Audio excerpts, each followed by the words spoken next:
যে 6টা কলামে ইন্ডিয়ান আর্মি তখন ঢুকে বাংলাদেশে, এবং অন 14 ডিসেম্বর ওই প্রত্যেকটা 6টা কলামই কিন্তু স্টেলমেটেড, 6টা কলামই আটকে গেছে, মানে যুদ্ধ, মানে পাকিস্তানিদের সামনে কিন্তু এখন তারা মুখোমুখি অবস্থা, তারা আটকে আছে, দে ক্যানট প্রসিড।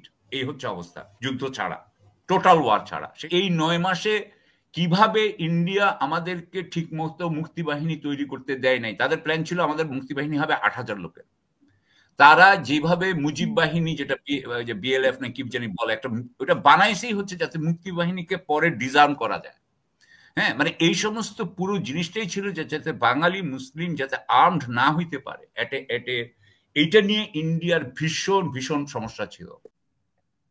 বাংলাদেশের 16 ডিসেম্বর পর থেকে ইন্ডিয়ান আর্মি কিন্তু আমাদের এখান থেকে প্রচুর জিনিসপত্র নিয়ে গেছে, প্রচুর।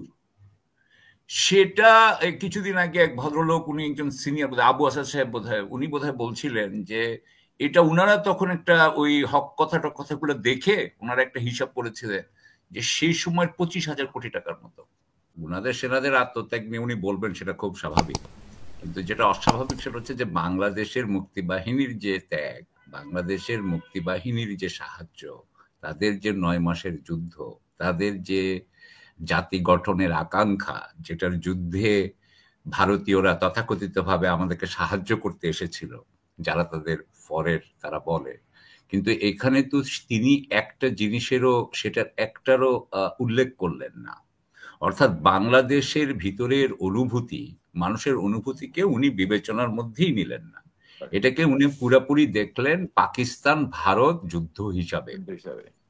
এবং কয়েকদিন আগে যে পেন্টিং নিয়ে কথা বলছো, সেটা নিয়ে আমি একটু কথা বলবো মুস্তাফিজ। সেই পেন্টিং, কয়েকদিন আগে পেন্টিং সরানো হয়েছে, পেন্টিং সরানো হয়েছে সাউথ ব্লক থেকে বোধহয়। হ্যাঁ, তো পেন্টিং সরানোতে এক জেনারেল তিনি বলছেন যে 71 সালের যুদ্ধ গত 1000 বছরের মধ্যে ভারতের প্রথম বিজয়। তো এখন তার মানে যে এই 1000 বছরে ভারতের সম্রাটরা আর যা যা বিজয় করেছেন সেটাকে কিন্তু উনি এটা ধরবেন না। তো কেন উনি ধরবেন না, আর এই বিজয়টাকে কেন উনি ধরবেন, সেটা যদি আমরা ওনাকে জিজ্ঞেস করি, নিশ্চয়ই উনি যেভাবে এটা আসবে, একটাই তফাৎ, সেই তফাৎটা হচ্ছে ধর্মীয় বেস থেকে, যে কারা আগে শাসক ছিল আর এখন কারা শাসক আছে। আগেও ভারত ছিল, এখনো ভারত আছে। তো তাহলে ভারত, হ্যাঁ, আগে হারলো এখন জিতলো, হ্যাঁ, এবং তাও আবার একটা বাংলাদেশের মতো একটা জায়গায়, তাই না? এটা তো এমন না যে সে একেবারে আরেকটা ইরানের সাথে বা এরকম কিছু হয়েছে, যেটা আগে কখনো হয়নি। সো আমার কাছে মনে হয়েছে যে হিন্দু রাষ্ট্রের জয় হিসেবে কিছু মানুষ ওখানে এটা দেখে, এবং যেটা খুব স্যাড এবং দুঃখজনক। এখন আরেকটা কথা এবার আসি, যে আমি পেইন্টিংটা ওরা কিভাবে দেখে। এই পেইন্টিং এর ব্যাপারটা আমার যতদূর মনে পড়ে হয় 11, 12, 13 এর মধ্যে হয়েছে, অর্থাৎ মোদি আসার আগে। আমি 2বার গেছিলাম ইন্ডিয়াতে এনডি সিটিং থেকে। কোন একবার আমি যে দেখলাম যে ওই ফোর্ট উইলিয়ামে হাতে পেইন্টিং করা বিশাল 8 ফিট বা 10 ফিট বাই 10 ফিট বা বিশাল আর কি, ওইটা ওখানে এ কে খন্দকার, যে এয়ার ভাইস মার্শাল খন্দকার, উনার কোনো ছবি নাই। আমি তো আশ্চর্য হইলাম, আমি দেখলাম। তারপরে আমি আবার সাউথ ব্লকে যখন গেলাম, যায় দেখলাম যে ওই একই ব্যাপার, ডিফেন্স মিনিস্ট্রিতে গেলাম, ওখানে যা দেখলাম নাই। তখন আমি বললাম যে তখন আমি বোধহয় এসডিএস, তা আমি তখন বললাম যে আমি এটা রেজ করবো, আমাদের তো লেফটেন্যান্ট জেনারেল, ইন্ডিয়ান লেফটেন্যান্ট জেনারেলের সাথে দেখা হবে, হ্যাঁ, মিটিং হবে, তো আমি এটা উঠাবো। তখন আমাদের কমান্ডার মোল্লা ফজলে একবার আমাকে একেবারে, না না সাকিব, প্লিজ প্লিজ, এটা উঠাও না, এটা উঠাও না, এটা উঠাও না। এখন আমার বস যদি বলে, আমরা তো চাকরি করি একটা শৃঙ্খলাবদ্ধ ইয়ে, তখন তার বলতে পারি না, ওকে স্যার, কিন্তু আমার মনে হয় ইট ইজ ভেরি যেটা কেন উঠাবো না। তো তখন তো আমি উনার ব্যাকগ্রাউন্ডও ওইটা ভাবে জানতাম না। এনিওয়ে, সো এই জিনিসগুলো যেটা বলছি, যে এই যে বাংলাদেশের 1971-এর যুদ্ধকে পাকিস্তান ভারত হিসেবে দেখা, এটা নরেন্দ্র মোদীর খালি বিষয় নয়, এটা কংগ্রেসের সময় থেকেই হয়ে আসছে। এই বিষয়ে ওদের মধ্যে একটা কনসেনসাস আছে, যে এটাকে ওরা ওইভাবে দেখবে। এখন আমি এই এবং নরেন্দ্র মোদীর ব্যাপারটা হচ্ছে আরো যে যেহেতু উনি হিন্দু শ্রেষ্ঠত্বকে দেখাইতে চান, তাহলে 1000 বছরের প্রথম বিজয়কে উনি হিন্দু শ্রেষ্ঠত্ব দেখাবেন। আমি কি সবকিছু মিলতেছে কিনা বলেন? হ্যাঁ, সব কিন্তু মিলে যায়, একটার সাথে একটা ইয়া হয়। এখন আসি আমরা বাস্তব কি ছিল।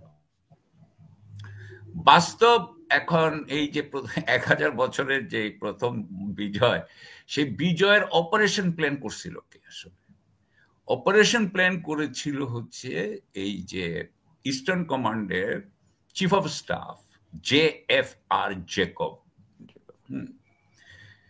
এবং তার সাথে বোধহয় ডাইরেক্টর অপারেশনস দিল্লিতে বসে বোধহয় ইন্দর সিং বা এরকম কিছু একজন নাম ছিল, ব্রিগেডিয়ার উনি বা মেজর জেনারেল আরেকজন, উনারা দুইজন মিলে এই অপারেশন প্ল্যান করছেন।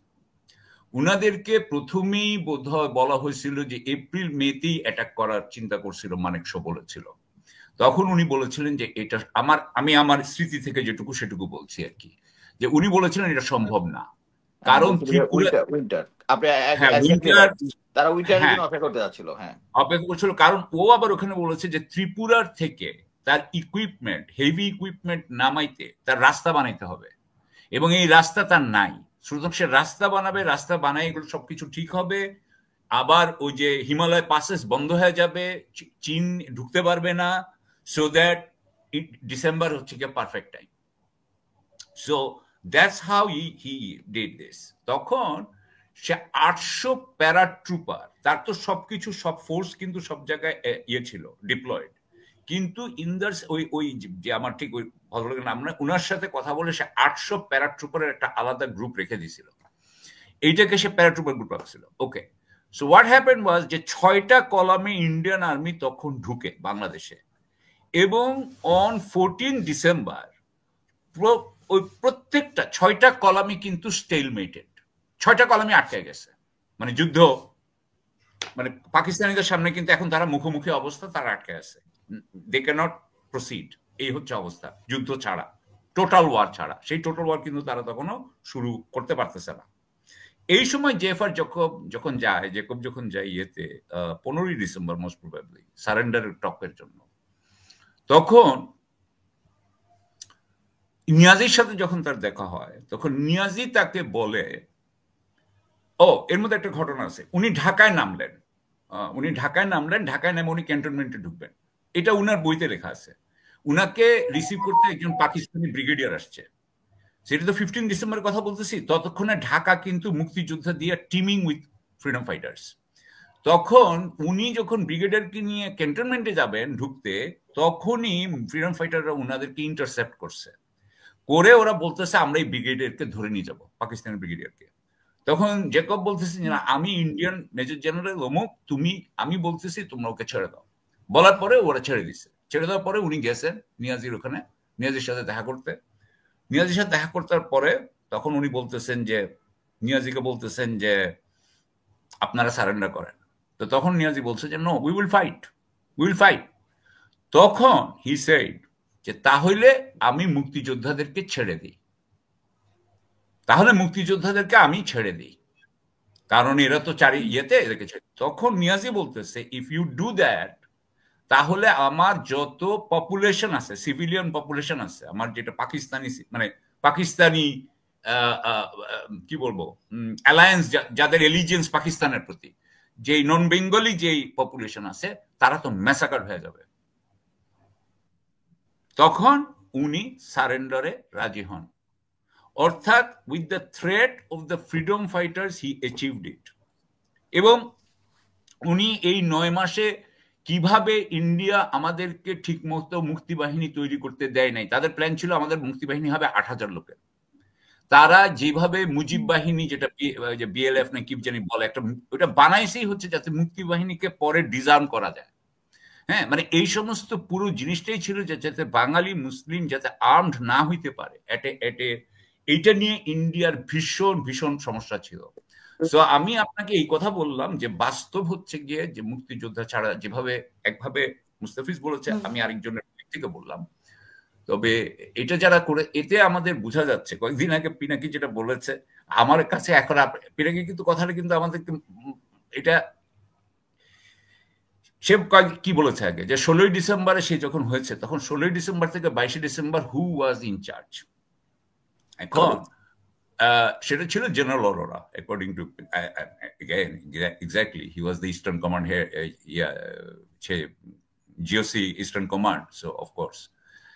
সো আমি সে বলে যে 22শে ডিসেম্বর আমাদের বিজয় দিবস হওয়া উচিত, actually in one way. Actually 16ই ডিসেম্বর আত্মসমর্পণ দিবস। আরেকটা দিক থেকে দেখতে হবে, সেটা হলো যে বাংলাদেশের 16ই ডিসেম্বর পর থেকে ইন্ডিয়ান আর্মি কিন্তু আমাদের এখান থেকে প্রচুর জিনিসপত্র নিয়ে গেছে, প্রচুর। সেটা কিছুদিন আগে এক ভদ্রলোক, উনি একজন সিনিয়র, আবু আসাদ সাহেব বোধহয়, উনি বোধহয় বলছিলেন যে এটা উনারা তখন একটা ওই হক কথাগুলো দেখে ওনারা একটা হিসাব করেছিলেন যে সেই সময় 25,000 কোটি টাকার মতো।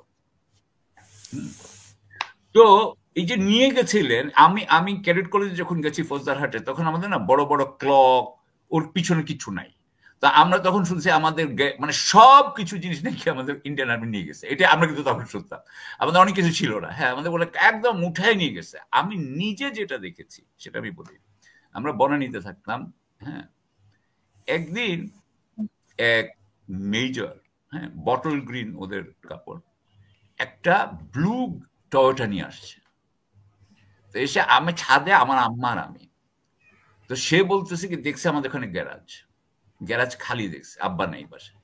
তখন বলছে can I park this car in your house? তখন আম্মা তখন no we have our own car or something. তো তখন বললো কোথায় আছে? সামনে দেখো। তখন তো খুব কম বাড়ি ছিল। সে তখন খুঁজতে আসছে একটা গ্যারাজের মধ্যে, এই গাড়িটা কোথা থেকে উঠায় আনছে। আমি যেটা বলতে চাচ্ছি, মেজর সাহেব কোথা থেকে গাড়িটা উঠে আনছে। এখন সে কোথাও এটা পার্ক করতেছে, পরে এটা নিবে আর কি। এখন ওই আবু আসাদ সাহেব বোধহয় উনি বলছিলেন ওখানে যে সেই সময় ওনারা কে যেন গেছে যে আপনার ভারতীয় অফিসারকে বলতে যে এই সমস্ত জিনিস যে লুট হচ্ছে বা জিনিসপত্র নিয়ে যাচ্ছে, এটা তো লুট বা এরকম কিছু বলেছে। তো তখন সেই ভারতীয় অফিসার বলছে যে জেনিভা কনভেনশন অনুযায়ী তুমি কি জানো যে আমরা কি কি করতে পারি? অর্থাৎ উনি বলতে চাচ্ছেন যে ওনারা যে সমস্ত জিনিসপত্র নিয়ে যাচ্ছেন এটা জেনেভা কনভেনশনে অ্যালাউড। এটা উনি বলতেছে, উনারা এটা ওইভাবে দেখতেছে।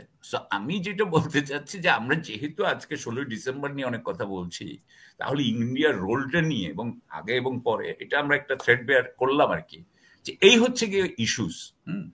সো আমাদের এটা হ্যাঁ হ্যাঁ এটা ঠিক। তো আমরা ওটা তো পরে তো যাবো। তো আমি এই জন্য আমি মনে করি যে এইটা আমাদের তীব্র প্রতিবাদ করা উচিত, যে এবং আমরা যতবার যত জায়গায় আমরা পারবো, আমরা ভারতের এই যে প্রচেষ্টাটাকে আমাদের আরো উন্মোচিত করা উচিত। আমি বলেছিলাম সেই সময় যখন ওই পেন্টিং নিয়ে, আমি তো বলতে পারলাম না ইয়েতে, ওখানে দিল্লিতে তো বলতে পারলাম, কিন্তু আমি ক্লাসরুমে তো বলতে পারবো। ক্লাসরুমে তো ওইখানে তো দুইটা আছে ব্রিগেডিয়ার, হ্যাঁ, ওই ব্রিগেডিয়ার এগুলো আবার মেজর জেনারেল হবে। হ্যাঁ, এনডিসি তে আসা মানে হচ্ছে ওরা ক্লিয়ারেন্স পেয়ে গেছে, মেজর জেনারেল হবে, 2 স্টার হবে আর কি। আমি বললাম এত ন্যারো মাইন্ডেড কেন? বাংলাদেশকে একটু তোমার এই যে সাফল্যের শেয়ার করতে তোমার মধ্যে এত ন্যারো মাইন্ডেডনেস কেন? তুমি ন্যারো মাইন্ডেড হয়ে লিডার হইবা? Is this the way to become a leader? হ্যাঁ, this is no way to become a leader. লিডারশিপের 101-এই এটা আছে যেটা হওয়া যায় না, এটা হওয়া যায় না। সো ওরা চুপ করেছিল, একদম চুপ, একদম কোনো কথা নাই, হ্যাঁ, একদম কোনো একটা ইয়ে করে না। কারণ বিকজ আমি ওদেরকে ওইভাবে দেখি, ওরা জানতো যে আমি অ্যান্টি ইন্ডিয়ান বাই ওইভাবে নই, কিন্তু এগুলো খুব বাজে ব্যাপার। সো এই হচ্ছে গিয়ে ব্যাপার। আমি এখানে শেষ করলাম, অনেক সময়। Thank you.